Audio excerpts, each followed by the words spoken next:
अखन अहाँ सब सुनि रहल छी मैथिली एक्सप्रेस की शानदार प्रस्तुति। डीजे मनीष रक्सौल।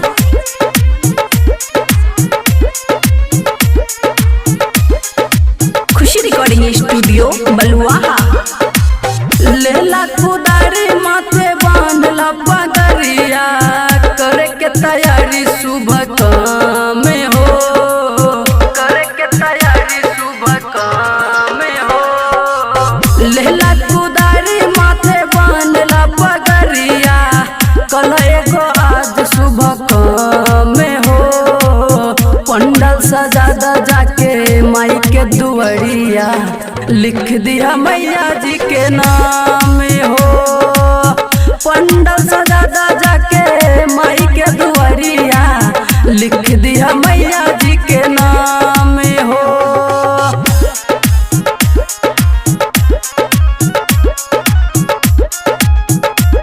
खुशी recording studio Baluaha. DJ Manish Raxaul.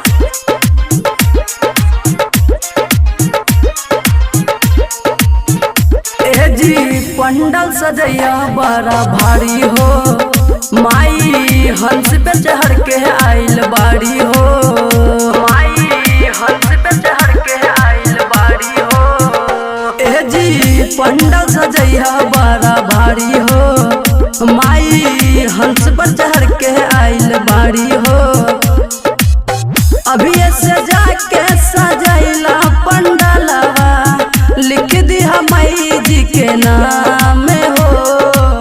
Pandal सजा जाके माई के दुआरिया, लिख दिया मैया जी के नाम हो। पंडल सजा जाके माई के दुआरिया, लिख दिया मैया जी के नाम हो।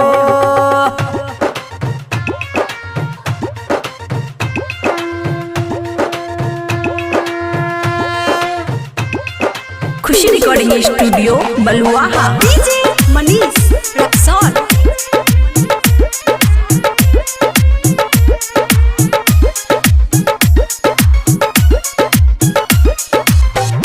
जहमा जगह रलस फिल्टादार हो, वैजा मैया के बनबलस पंडाल हो। वैजा मैया के बनबलस पंडाल हो। जहमा जगह रलस फिल्टादार हो, वैजा मैया के बनबलस पंडाल हो।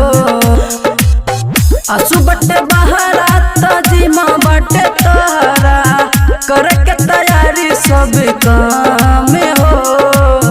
पंडल सजा जाके माई के दुआरिया, लिख दिया मैया जी के नाम हो। पंडल सजा जाके माई के दुआरिया, लिख दिया मैया जी के नाम हो।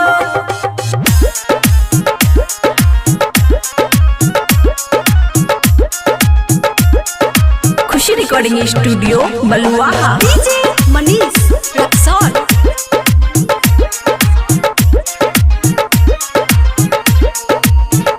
राइटर गुडुआ सटार गईले कार से, फूल पत्तर ले आइले बाजार से।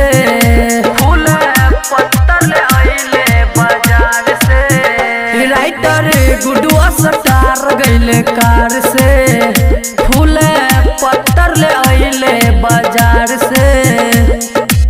मनीष बेदर्दी तू बानला पगरिया, करे के तैयारी सुबह काम हो। पंडल सजा जाके माई के दुआरिया, लिख दिया मैया जी के नाम हो। पंडल सजा